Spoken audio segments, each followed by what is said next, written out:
Now next point of the chapter, that is multiplication of vectors. For multiplication of vectors like addition and subtraction, it is not compulsory that vectors should be of same type. That means we can multiply different vectors together. Okay, for example, 2 is equal to r alpha. Torque acting on the particular body is r into f. Okay, so that is r is one radius vector and f is a force. So these are the two different vectors, so we can multiply them. Okay,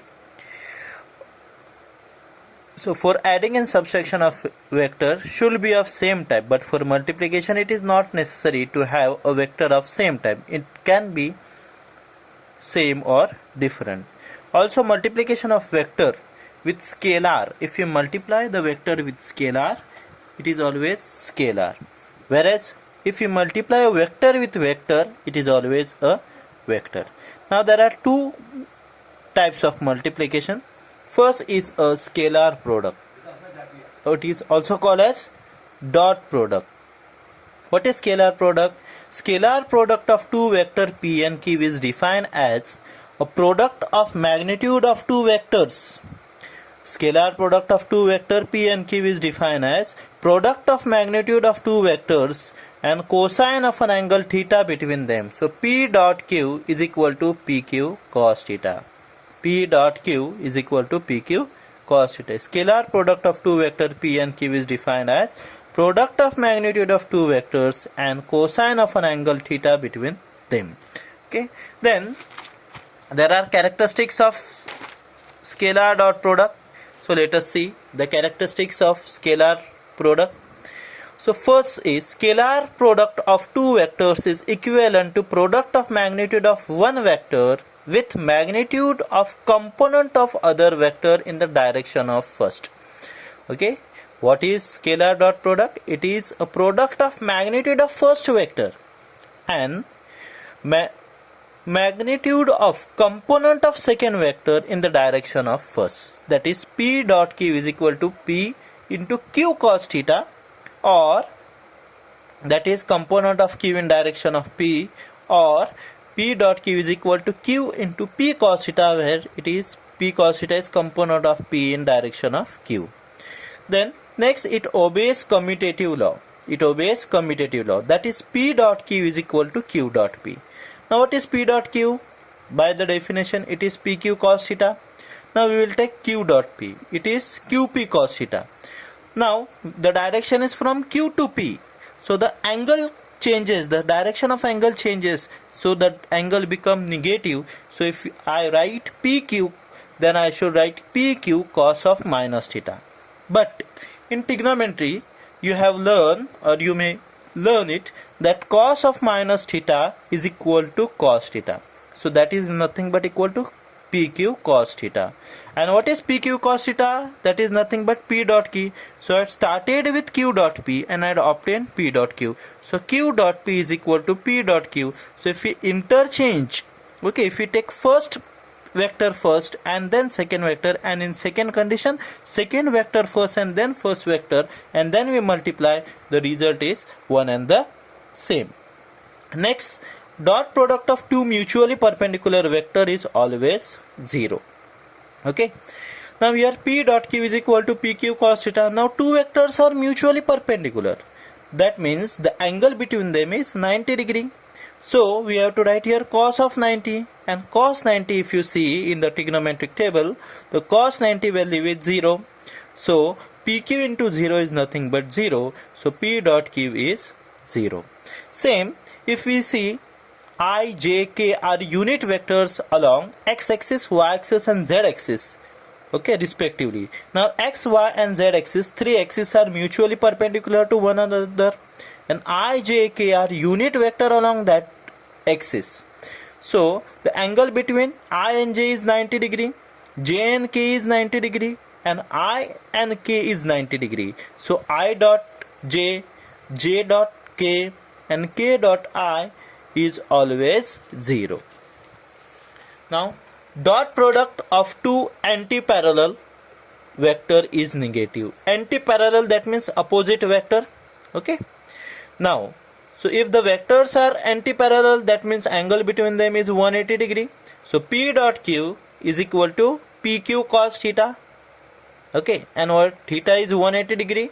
So PQ into, now cos 180 is minus 1. So put here minus 1. So we get PQ, that is equal to minus PQ. So P dot Q is equal to minus PQ. If the vectors are anti-parallel, that means opposite or anti-parallel, then dot product is negative magnitude of its product. Now dot product of vector with itself is square of its magnitude. Okay, if you multiply the vector with itself, then the answer is square of magnitude. Okay, so P dot P is nothing but PP cos theta. Now P into P is P square, and the vector is itself, so angle between them is 0. So cos 0 is 1. So if you put here P square into 1, we get P square. So P dot P is P square. Then dot product obeys distributive law, distributive property, which you will learn in the sets. Okay, so A dot B plus C. So this A is distributed over this bracket. A dot B plus C is equal to A dot B plus A dot C. A dot B plus A dot C. Next, scalar product of vector is expressed in terms of rectangular component. Now here we have taken two vectors P and Q, and we have expressed this. We have resolved P and Q into rectangular components along three axes, x-axis, y-axis and z-axis respectively. So let Px be the component of P along x-axis, Py be component of P along y-axis, and Pz be component of P along z-axis. Similarly, Qx be component of Q along x-axis, Qy be component of Q along y-axis, and Qz be component of Q along z-axis. And I, j, k are the unit vector along x-axis, y-axis and z-axis respectively. Okay, then the dot product P dot Q is equal to Px Qx plus Py Qy plus Pz Qz. This is important to solve the numericals based on the dot product and vector product, cross product, which we are going to learn it later. So P dot Q, if there is a dot between two vectors, if the product is dot product, then answer is what? Multiplication of two x component plus multiplication of two y component plus multiplication of two z components. Now let's see the proof. Now P dot Q, that means dot product of two vectors. So Px, this all complete component of P, that is Pxi plus Pyj plus Pzk, and component of Q, Qzi plus Qzy, Qyj plus Qzk. Now we have to multiply each term. So this first term will be multiplied with first term will be multiplied with second, first term will multiply with third. Similarly, second term will multiply with first, second will multiply with second, second will multiply with third, third will multiply with first, third will multiply with second, third will multiply with third. So what we get? Px Qx I dot I, then Px Qy I dot j, then Px Qz I dot k. Okay, then Py Qx j dot I, Py Qy j dot j, Py Qz j dot k, then Pz Qx k dot I, then Pz Qy k dot j, then Pz Qz k dot k. Now I dot I, product with itself, j dot j and k dot k is always 1, because these are unit vectors. So magnitude of I into I is 1 into 1 square, that is 1. So this j dot j, 1 into 1, that is 1 square, that is 1. Okay, so product of itself is always getting 1 for unit vectors, and product of two mutually perpendicular is 0. So put this values here. Okay, so I dot I, j dot j and k dot k will become 1, and the rest will become 0. So Px Qx 1, Px Qy 0, Px Qz into 0, pyqx into 0 plus pyqy into 1, pyqz into 0, pzqx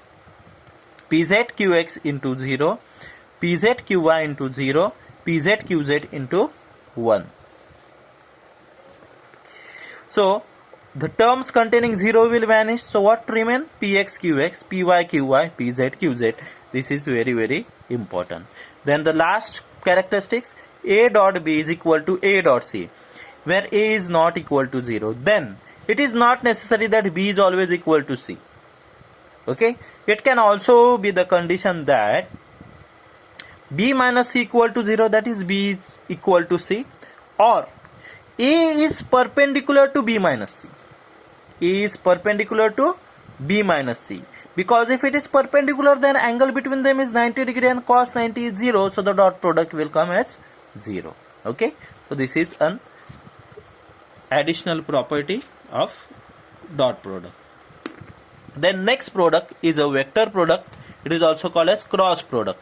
Vector product of two vector p and q is a vector whose magnitude is equal to magnitude of two vector and a sine of a smaller angle theta between two vectors, that is p cross q equal to pq cos theta. The earlier product was read as p dot q. This it is read as p cross q, not p multiplied by q. It is p cross q is equal to pq cos theta. Here there is a vector notation, bar is given. Here there is no notation, because here only we are taking the magnitude of it. Now let us see the characteristics of vector product. So first characteristics of vector product, it does not obey its commutative law, that is p cross q is not equal to q cross p. Now let's see. Now p cross q is pq sin theta, that is our equation number 1. Now we will take q cross p. So q cross p is equal to qp sin theta, that is equal to pq into minus sine of minus theta, because theta will change, the direction of angle will change, that is equal to, now sine of minus theta is minus sine theta, so we get what? Minus pq sin theta. We have taken qp, and what we have obtained? Minus pq sin theta. But what is p cross q? It is pq sin theta, so it is not equal. So q cross p is not equal to p cross q. Okay, see once again, p cross q is pq sin theta. What is q cross p? qp sin theta. Now if I want to change this qp into pq, then I have to change the direction of theta, so theta will be minus, but sine of minus theta is minus sin theta, so minus will come outside pq sin theta. We want pq sin theta, we don't want minus pq sin theta, and we have obtained minus pq sin theta, so q cross p is not equal to p cross q. Next, vector product obeys distributive law. It obeys distributive law, that is a cross b plus c is equal to a cross b plus a cross c. A cross b plus a cross c. Now if angle between p and q is 0, then the cross product is 0, because cross product is pq sin theta and sin 0 is 0, so p cross q is 0. Next is cross product of two mutually perpendicular vector is equal to product of magnitude of two vectors. Now if the two vectors are mutually perpendicular, that is angle theta between them is 90 degrees, so p cross q is pq sin theta, pq into sin 90, pq into 1, so we get that is pq, so it is a product of magnitude of two vectors. Now if you talk about a unit vector along x-axis, y-axis and z-axis, that is I, j, k, so cross product between two vectors gives the resultant unit vector along the third axis. Okay, now along x-axis unit vector is I, along z-axis unit vector is j, and the answer which we get is k, that is a unit vector along the z-axis. Okay, so if we multiply x-axis and y-axis, unit vector of x-axis and y-axis, we get unit vector of z-axis. If we multiply unit vector of y-axis and z-axis, we get unit vector of x-axis. If we multiply unit vector of z-axis and x-axis, we get unit vector of y-axis. Okay, so I will show later on. I had made small chart, a small figure. With the help of the figure I will explain you.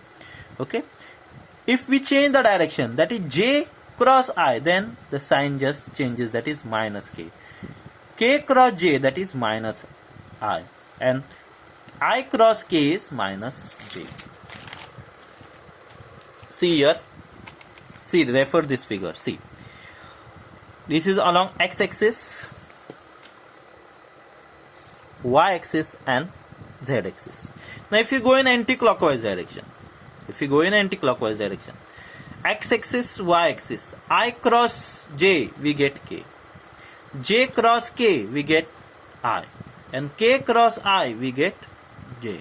If we come in clockwise direction, then just minus sign is introduced. I cross k minus j. K cross j minus I. J cross I minus k. Okay, very easy to remember by using this figure. Okay, what if you go in like this anti-clockwise direction? I cross j, we get k. J cross k, we get I. K cross I, we get j. And if we change the direction, we go in clockwise direction, that I cross k, we get minus j.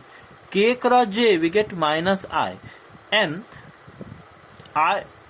j cross I, we get minus k.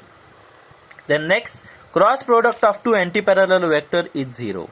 That if two vectors are anti-parallel, then their angle between them is 180 degree. And if you put here, then what we get, P cross Q is equal to PQ sin theta, that is equal to PQ into sin 180, that is equal to 0. So PQ into 0 is 0. Then cross product of vector with itself is also 0. If cross product of vector with itself, that is P cross P, then we get P into sin of theta, that is P square sin 0. Sin 0 is 0, so we get 0. So P cross P is equal to 0. Similarly, unit vector, if you multiply with itself, I cross I, we get 0. J cross J, we get 0. K cross K, we get 0. Then next, vector product of two vectors expressed in rectangular component. P and Q are two vectors expressed in rectangular component. We have resolved it along x, y and z axis respectively. Then cross product is given in the determinant form I, J, K, Px, Py, Pz, P, Qx, Qy, Qz. Okay, let us solve it. So P cross Q, just we have to do the cross product of it. So what we get, Px, Qx, I cross I, Px, Qy, I cross J, Px, Qz, I cross K. Then Py, Qx, J cross I, Py, Qy, J cross J, Py, Qz, J cross K.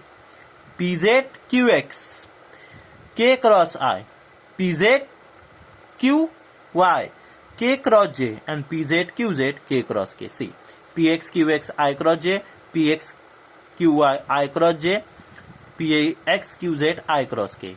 Py, Qx, J cross I, Py, Qy, J cross J, Py, Qz, J cross K.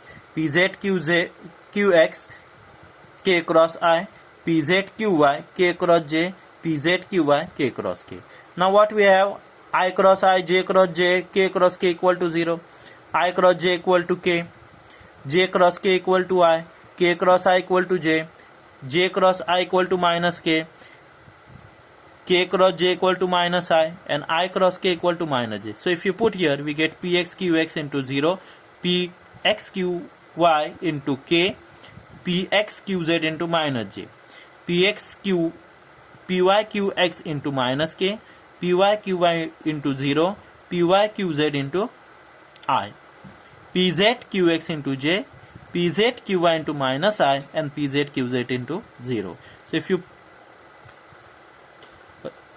just take the terms which are remaining, then what we get, Px, Qy into K, Px, Qz into minus J, Py, Qx into minus K, Py, Qz into I, Pz, Qx into J, Pz, Qy into minus I. Now if we take the term of I together, term of J together, term of K together, then what we get, Py, Qz, I minus Pz, Qy, I, Py, Qz, Pz, Qy, I. Next, Pz, Qx minus Px, Qz, J plus pxqy minus pyqxk, and if we want to express it, we can express it in the form of determinant, because if we simplify this determinant, this you have learned in Cramer's rule, okay, that is only determinant. Here it is 3 by 3 determinant. So if we simplify, we get that. So from that simplification, we can just summarize it into a determinant form, that is p cross q is equal to I j k px py pz qx qy qz. Then last, magnitude of cross product of two vector can be given by area of parallelogram. So this is parallelogram, we have to find the area of parallelogram. Area of parallelogram is base into height, but height is not given, so we have to determine it. So just draw perpendicular to the base. Then this triangle is a right angle triangle. Then if you take a sine of theta, we have opposite upon hypotenuse. Opposite is h and hypotenuse is OP, that is q. So sine theta is equal to h upon q. So h is equal to q sine theta. We get value of height. Now area of parallelogram is base into height. Base is this p and height is q sine theta. So we get pq sine theta. What is pq sine theta? It is p cross q. So area of parallelogram can be given by vector cross product, or vector cross product can be obtained by using area of parallelogram.